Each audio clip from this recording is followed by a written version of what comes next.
Tonight in the first hymn we sang, there was a verse that said, "Secure in his omnipotence, what foe can make our heart afraid?"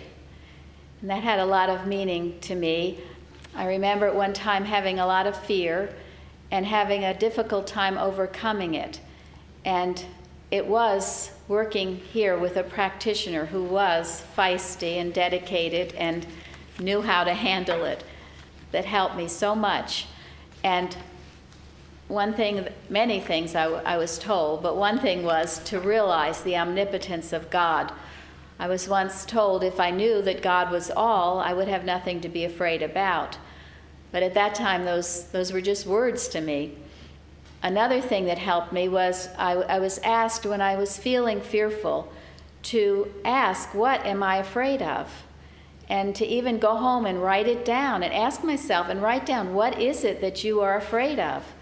And as I began to do that and looked at it and saw what it was, and then challenged it with the omnipotence of God, then the fear began to go. I know that one statement from the Bible, if God be for me, who can be against me?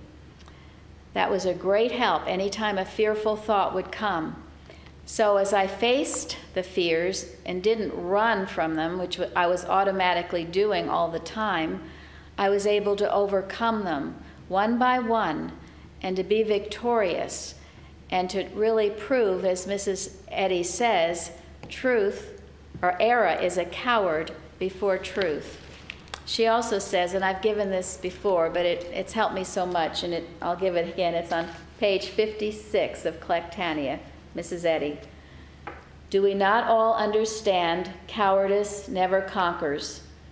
To get rid of a temptation of any sort, or to get out of a difficulty, we are not passive and let the wrong rule the right, but we struggle and thus conquer. We should not avoid the things that hurt us, but repeat them and meet them as their superior. Disease is a coward that leaves when you are not afraid of it.